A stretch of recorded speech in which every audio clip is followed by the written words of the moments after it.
15,000 years ago, China. Feuding tribal lords witness gold light striking the earth. Investigating, they behold a gold lantern. The first to touch the invitingly warm lantern is Shennong. Upon contact, his mind ignited into a flaming skull, becoming the first Yan emperor. Enlightened, he offered the gold lantern to his counterparts.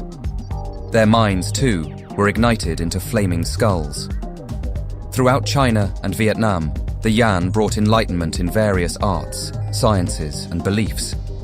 These disciplines became known as the 100 Schools of Thought, and they named this enlightenment justice.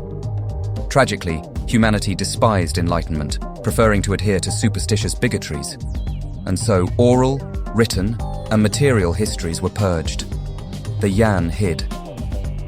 During World War II, the Yan mistook foreign correspondent Mark Todd as worthy of the Golden Flame. For a time, Todd was indeed an adherent to justice. Then came the Korean War, during which he witnessed atrocities, and so disowned justice in favor of vengeance. With his golden flame extinguished, Todd made a pact with Mephisto to become not a spirit of justice, but a spirit of vengeance. Todd thought to extinguish the golden flame, but the Yan sacrificed it through a nexus point to somewhere in time and space. The gold lantern ended up crashing into the ashen crust of planet Oa, and the Yan, their adherence to justice, never wavered. When the gold lantern returned to Earth, their collective spirit reignited the golden flame. They came to mentor Naomi McDuffie and reconcile with Mark Todd. Where they are now is a rightfully earned mystery. 1941, Omaha. Omar Mosley's naked body was found in the Dallas Theater. Cause of death. According to police, it was, just black people doing weird black things. 1951, Browning, Montana. Dan Lyons was honorably discharged following a battlefield injury. Returning to the Niitsitapi Reservation, he came upon what he initially thought was an oil slick, but was in fact a dying animal. Dan rescued the amorphous creature and delivered it to his uncle, Running Elk, a veterinarian, who fed it chocolate. While a horror show to Running Elk, Dan sensed a kindness in the creature. One night, robed men trespassed onto the res. Their hoods morphed into shark-toothed mouths, their arms twisted into tendrils. Dan awoke to the horror of his uncle's brain being sucked from its skull. The robed men demanded the whereabouts of one like them. It was then Dan was splashed by a living tar. The memories of Omar Mosley flowed down his ears and into his brain. And a new Black Marvel was born. 1998, NYC. Cassie St. Commons was an acquired taste. Cynical, snarky, contentious, Cassie was a poster child for Gen X edgelords. Eddie McDonough studied robotics in hopes of enhancing mobility-impaired persons, such as himself. Despite being told otherwise, Eddie was determined to rewrite the definition of realistic expectations. Johnny Gallo merely existed, wishing to escape his parents' blue-collar mediocrity. Learning his agility and sixth sense were mutancies, Johnny found his escape at last. Richie Gilmore, seriously, that's his name, was a chronic overachiever. Fueled by an inferiority complex, Richie desired only to be the best of the best at something. Kidnapped during a college party by the Order of the Hood and rescued by the Spider Friends, the four shared a trauma bond. During the rescue, Cassie had freed a kind creature the Order kept prisoner. Dusk. Bonding with Dusk, Cassie informed her friends of the Black Phantom. It was the Black Phantom who established the Order of the Hood. The purpose? To free the Black Phantom's master from the dark multiverse. Null, the King in Black. Chernobog, Iron Maiden, Unicorn, Fusion, Red Ghost, Soviet Woman, Cosmonaut, and Red Lantern, the Soviet super soldiers. Darain, the jailed nation. The World Army quarantines the rump state of what was once the Soviet Union, but the state survives. Thanks to Father Boxes, super soldiers, gods, and the cult of the Crimson Flame. Vladimir Sokov was a Mojno agent assigned to seduce entrepreneurs. Following the Apocalypse War, he was reassigned to the cult of the Crimson Flame.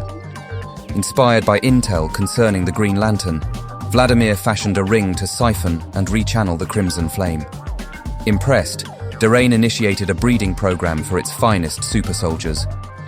Vladimir was assigned to donate sperm to fertilize Soviet woman's egg.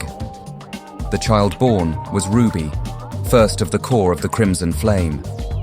Fearing his daughter's future, Vladimir fled with Ruby. Erupting Mount Elbrus, he evaded the World Army's subterranean and aerial surveillance. Afterward, he located an old love from his Mezno days, an aspiring tech entrepreneur now rogue himself, Alan Scott. Oh, their costumes are simply the coolest. Who doesn't like red and black? And how many superheroes wear fuchsia and periwinkle? I know, right? Miles Morales, the nerd. Gwen Stacy, the rocker. Together, friendship is a tangled web of angst and excitement. They are the Spider Friends. Study buddies bitten by a frightened, genetically altered spider, the duo sees the world the way we all should. Upside down and somersaulting. Assisted by Valerie the librarian, Miles and Gwen tangle with the sinister syndicate, wrap up Spyral spies, and catch symbiotes in their webs. Well, what about romance? Can they catch that in their web too? I'm not a shipper, but... 1959, Salem, Oregon. A sad little girl sits silently in her wheelchair as a clown finishes his cigarette and departs. For a whole hour, the clown did nothing to entertain the sad little girl whose eyes were failing her as had her legs. That night, she dictated a funny story to make herself laugh. Midway through, she switched off the recorder, wondering what was the point. No one bothered with her. Why would anyone bother with her stories? It was then the recorder appeared to switch itself back on. I would like to hear your stories, said the playback speaker. 2025. New York City. Cassandra Webb wheels herself onto a skyscraper rooftop, extends her arms, and feels, not wind, but an expanding web of possibilities. Futures spun, measured, tangled, untangled, woven, and ended. Caught in this web is a society of web-slinging heroes and villains, each of whom owed her a favor. And that favor? Free the only one who ever bothered with her. Anansi. Everyone has an axe to grind. The heaven of Vanaheim. The presence evicts the Vanir. Fools they were to have gobbled the fruits of Yggdrasil and sided with Skyland against the All-Sire. To evict the Vanir, an agent of vengeance was required. An angel who cowered more than others was chosen. Astar. Slicing off his wrath and feeding it to the angel, the presence poisoned Astar into becoming a spirit of vengeance. And so began a divine arms race. An alliance of realms exiled the spirits to the mortal sphere. Some binary bonded with human hosts. Others gifted their powers to mortals.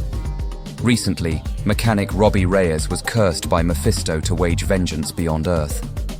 Whenever a soul departs before its time, wherever innocent souls are wronged, the spirits of vengeance will appear. 1955. Civil rights attorney Josiah Power was intrigued by tales of his ancestors whispering plantation gossip. Inspired, Josiah founded a private intelligence network, Spyral. 1960.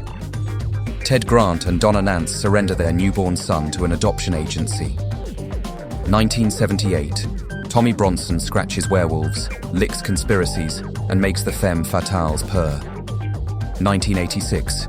Kathleen Duquesne, Roxanne Ballantyne, and Sonia Alcana trade places as Batwoman. Their targets?